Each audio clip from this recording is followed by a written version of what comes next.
Kate, did the people expect the troops to come back again tonight? Did they expect them to open fire? What was their mood? Were they defiant? Were they angry or afraid?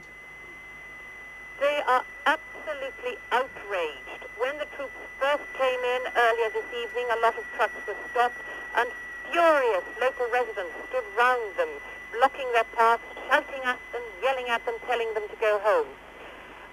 Round about midnight, when the firing started, there was complete disbelief amongst thousands of people. They said they can't be firing at us.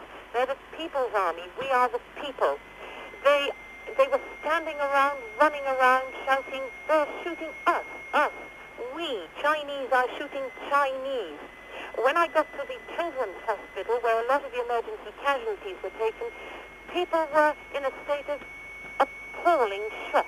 They could not believe what had happened. They rushed up to us, showing us wounds they had, showing us the people who were being brought in, and shaking their heads and screaming with disbelief and anger. And on the streets for the next 3 to 4 hours, we were in the crowds which were screaming, yelling abuse at the troops, regardless of the fact that they were being fired straight at. They were shouting at them, "You're fascists.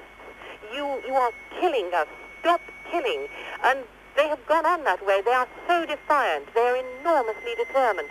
In the last hour, things have calmed down a bit, but even so, there are still shouts coming from the street below where I am, which is about 500 yards from the edge of the square.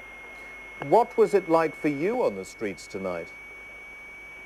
As a foreign television news crew, and specifically from the BBC World Service is much listened to here, and a lot of people know who we are. Every time we came near them, they cheered and yelled, and they gave their "B for Victory" sign. We had to quieten them down in order that we didn't become targets and we didn't draw fire. We kept telling them to be quiet. They rushed up to us and they were saying again and again, "The world must know. Tell the world what is happening."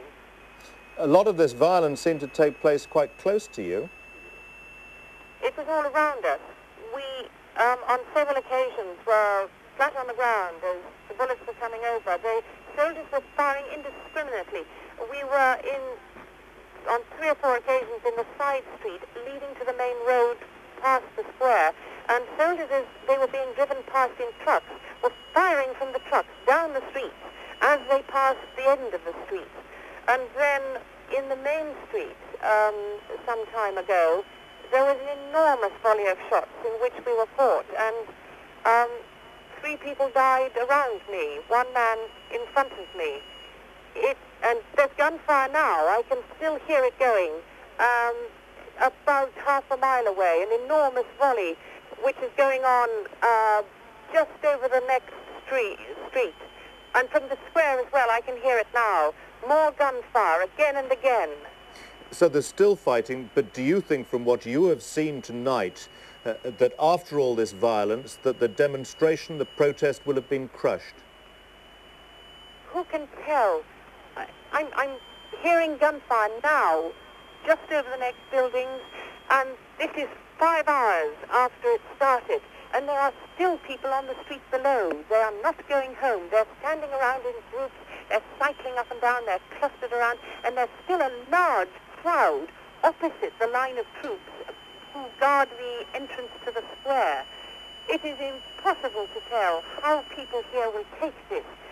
They have been so surprised, so outraged by what has happened, that it is unprecedented. Kate, thanks very much. Take care.